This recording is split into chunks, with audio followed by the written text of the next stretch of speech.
First, could you introduce yourself? Sure.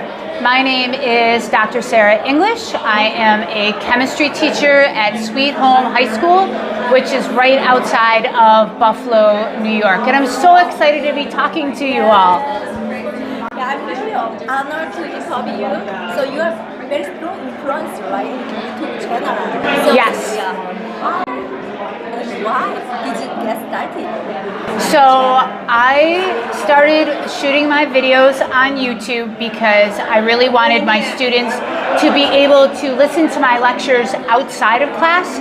So when we were in class, all of my students could do a lot of hands-on things and talk to each other more and play with things more and do more hands-on lab activities and stuff like that. That was really, really important to me instead of me just talking in class.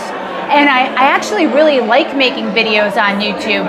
I like talking to my own students, but I also like talking to students all over the world that want to learn more about chemistry. So that's why I made my YouTube channel. So how many videos did you upload? How many videos? How many videos do I have? So currently I probably have around 250 videos on my channel that deal with on-level chemistry, so like general chemistry, but then also advanced chemistry, like AP level chemistry videos that I've made for my students. That's great. So lots and lots of videos. Also, you uploaded many materials, right? To right? Of the Edpuzzle? Yeah. Edpuzzle. So yes, my students use a website called Edpuzzle where I upload my own videos and then I can put questions in and they can watch them at home, but they can also like ask me questions through that website and I can track to make sure that they've watched a video. So I know that they've actually watched the video, which is really, really important so they understand the content. So when they come back the next day, they have an idea of what's going on. So it's a little way for me to check them. Also, to understand chemistry, what is the most important thing? What's the easiest way to understand chemistry? The most important thing to me when studying chemistry is perseverance, making sure that you stay on it and you don't give up, because the first time around it can be really, really hard. But then when you learn a little bit more chemistry and you come back to the previous things that you learned, then you're like, oh, that wasn't so bad. And the beautiful thing about chemistry is everything that you learn builds upon the previous thing. And I think that's so awesome about chemistry is that you can connect so many different things together when you learn it. So by the time that we get to the end of the course, my kids can talk about a lot of different things that involve chemistry on one particular topic. So really persevering and not giving up and just saying, you know, over time that you will get it, even if it's really complicated at one point, to just keep going. That's my main takeaway with chemistry, because a lot of people think chemistry is really, really hard. Actually, I experienced your class, right? So your class is all like that? Yes. For the most part, my students watch the videos at home, and then they use the digital interactive notebooks to do all their work and work together with one another. So they really, really enjoy talking to each other, and they really love talking chemistry. So it's a nice way for me not to be talking so much, but for them to be talking a lot, but talking about something that makes sense to them. So you made a lot of materials, right? Yes. My brother Rob and I have one other sibling, my brother Rob, who's about 18 months younger than I am. He's also a chemistry teacher, and we work together. I just talked to him today.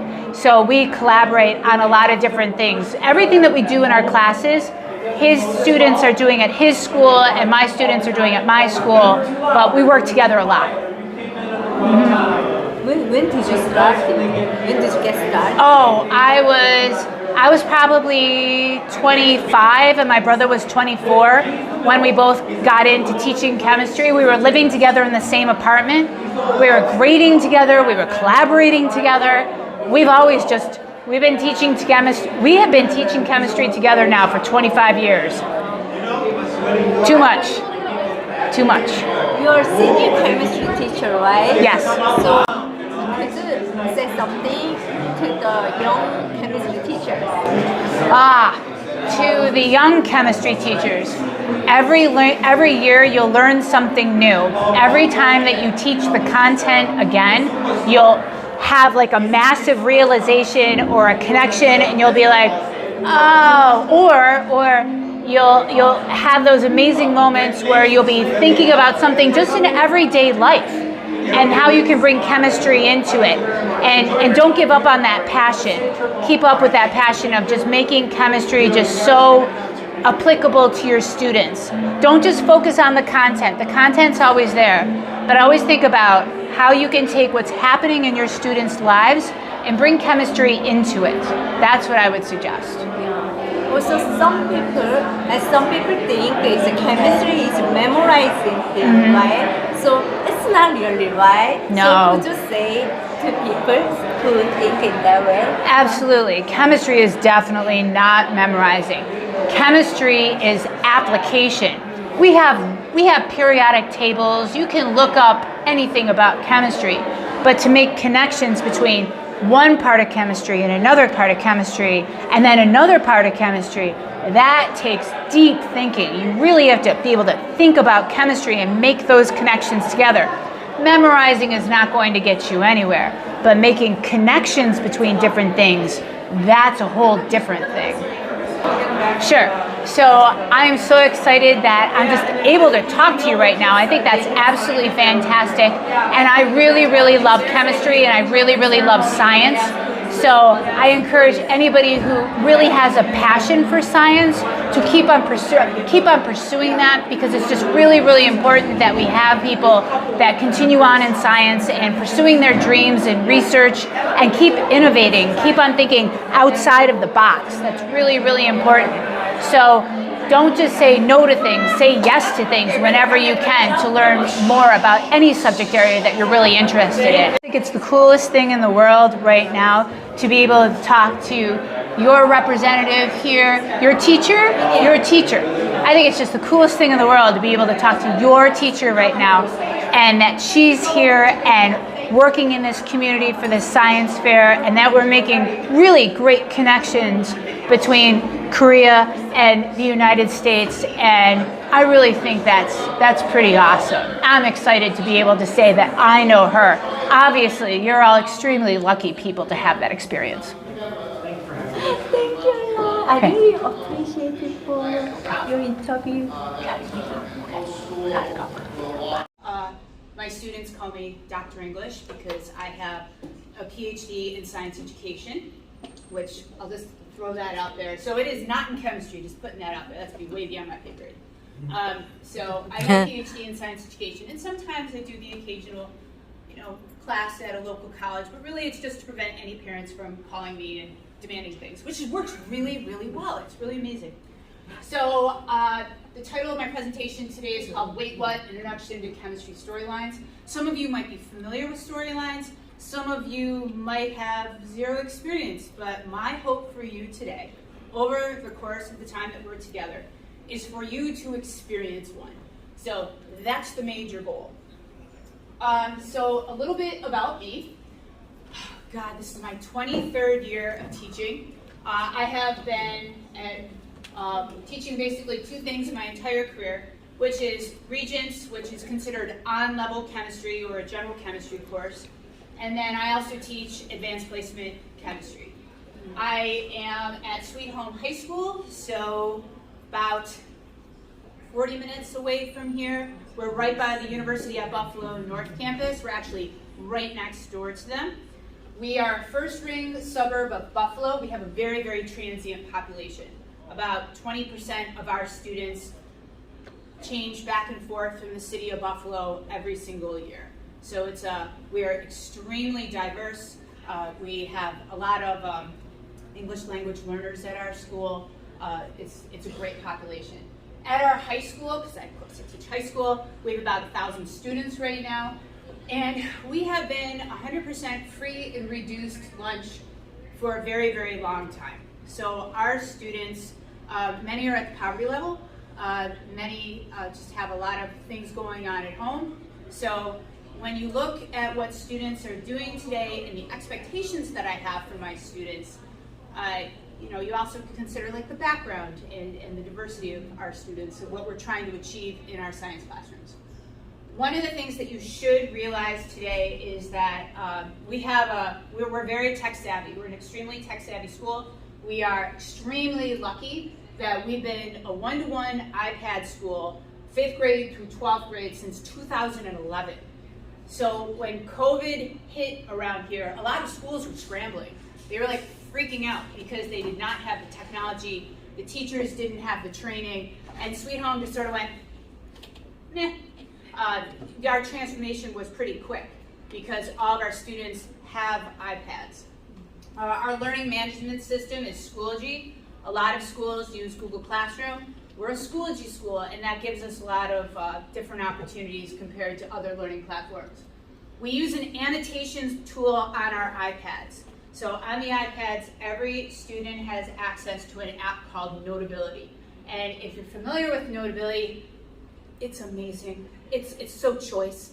It allows us to upload a PDF to a student, and they can write all over it, just like they were writing on a piece of paper. They can change the font, they can change the color. It's really, really gorgeous compared to like Cami on Google Classroom, which is, as my brother who teaches at Grand Island High School, which is about 30 minutes away from here, and is my primary collaborator, would say is the devil. So we are extremely lucky to have Notability. So when you do look at student work later on, you'll be like, how did they do that? And that's primarily because we have Notability. And Notability is native to the iPad. So it's not like you can just get it for a Chromebook or a tablet or something like that. We are also a G Suite for Education school, which means that even though we are entirely Mac-based, we do have access to Gmail and Google Drive and every Google thing out there, including Jamboard, which would be fantastic if you're able to use the technology today, but I've also prepared the fact that nobody has technology today. So, that being said, on your desk, because Shelly put out pens, she's amazing, there is a thing that has your name and your content specialty area. Now, some of you who are like, yes, I am biology, or I am chemistry, or I'm earth science or physics, fantastic. But I know I also have some friends here from Roswell where you're like, I'm just going to put down my favorite science area, and you go do that, because we have a very mixed group here that are here today. So if you could put your name down there, because I'm going to be using that for grouping later, and put the science that you enjoy most, or if you're an educator, the science that you teach, because that will help when we go back into our groups to make sure that we have groups together that are sort of mixed up. Okay. Does that make sense? Yeah. What we're doing? Mm-hmm. Okay, good. The other thing is, if you have an iPad or a tablet or a computer or something, or even a phone. Phones are good. I don't mind people having their phones out. All my kids have their phones out. It's just I sort of look at them and they're like, I'll just put it away, Dr. English. So if you have your phone out, you can just scan the QR codes. Hopefully they work, and that will get you two things. One to the presentation that I'm doing today, and one to the digital interactive notebook that I'm going to be using as I'm walking through the storyline. Now, if nothing works, which is always a possibility because it is technology, don't you worry. I got you covered. And if you're looking at something and you're like, but I want access to the notebook and I want that presentation and none of my technology is working, that's okay. That's all right. Just shoot me your email and I'll get it to you. I'm very open about sharing my stuff just because why not? So that's a little bit about me. Oh, fun fact, I did go to Lewiston Porter, which of course is hosting today. I did grow up in Youngstown, and I didn't student teach for Shelly, but I was at Lewistown. I think Shelly was in her 4th year of teaching when I was a student teacher there. So that was fun fact. Lewistown. Okay, so today we're looking at storylines. So this little blurb, and this is probably the only thing that I'm going to read, I think, today, is from Next Gen Storylines, which when I think of websites and organizations that are in the forefront of storylines, I think of two groups. I think of Next Gen Storylines, and open science ed. Those two groups are what I look at when I go for resources other than NSTA resources, the National Science Teaching Association. So it says a storyline is a coherent sequence of lessons in which each step is driven by students' questions that arise from their interaction with phenomena. A student's goal should always be to explain a phenomenon or solve a problem. That's what we'd like them to do. At each step, students make progress in the classroom's questions through science and engineering practices to figure out a piece of science idea. Each piece they figure out adds to the developing explanation, model, or design solution. Each step, they also generate questions that lead to the next step in the storyline. Together, what students figure out helps explain the unit's phenomena or solve the problems they have identified. A storyline provides a coherent path towards building a disciplinary core idea and cross-cutting concepts piece by piece anchored in students' own questions. That sounds amazing and wonderful. And there might be terms up there that you're like, I have no idea what she's talking about. So let's just break it down super fast so you can sort of put these pieces together. This is the end point. Like sweet home right here in terms of integrating the New York State Science Learning Standards or the Next Generation Science Standards, which are more of our national science standards. We're still like really at the beginning. It's really just like me. The rest of my friends are dabbling with it, and then there's some that are like, oh no, because they're retiring in 4 years. So anyways, we're here. This is like the ultimate situation of how we expect our students to learn science. So, a couple of things. A student's goal should always be to explain a phenomenon or solve a problem in that first paragraph. So, I'm going to present to you today an anchoring phenomenon. And ultimately, what you're going to do from the perspective of the student is try to figure out over time what's happening. And that's where that wait, what comes up a lot of times when we present these anchoring phenomena, these situations with our students. Students make progress, classroom ideas, science and engineering practices. Let's talk about those. So science and engineering practices are on your table. There is a little group of cards. I shouldn't be stealing yours. There's a little group of cards that's got the orange card on the top that says phenomena. In that, underneath, with the blue, it goes through different science and engineering practices. So these are the things that we would like our students to be able to do, to really work on asking questions, to plan and carry out investigations, construct explanations, engage in argument from evidence. These are the tasks or the things that we incorporate over the course of the storyline for our students to do. Sometimes we hit them all, sometimes we repeat them, sometimes we don't get them to it all. But these are things that our ultimate goal is as we teach content, as we go through this, we'd like to incorporate. Cross-cutting concepts, that's another science, figure out science idea. We're building over time to explain the phenomena. So everything I try to do in my classroom, when I'm working through a storyline, each piece should link back to this phenomena at the beginning of how they're going to explain this at the end. And then each step may also generate questions that lead to the next step of the storyline. That's tough. I work with 9th graders through 12th graders, so 14 to 18-year-olds. When kids are super little, they've got a million questions. But suddenly, when you get to high schoolers, they stop asking questions. And adults are even worse. Adults don't ask questions at all, which is sad because we should be asking questions, really good questions. So one of the process things that we try to do here is to try to teach kids how to ask really good and pointed questions, because that's a soft skill, that's a life skill. Together with students figure out how, okay, that's all good. Cross-cutting concepts. Okay, cross-cutting concepts, different mind frame of how we're trying to teach. So I always tell the people that I work with and my friends in chemistry, and when I do little professional development workshops like this, that we need to start somewhere. And collaboration is key. So I'm always really encouraging people to work together and share ideas, because a lot of times we are an island. We are an island, and trying to do this on your own is hard. So here's what would be amazing if we can do. And if you can't do this, that's not a problem. So, if you have access, there is It's 4 drops. So, you get to be my example 5 person. drops. I appreciate you. 6 drops. This is ruthless 7 in my drops. class. Ruthless, I tell you. Who can get the highest number of 8 drops? drops. So do it once, dry it, do it again. I got more paper towels. 10, 11. But you're making an observation. What's it looking like? You can take a picture of it, or if you need another paper. 16. 17.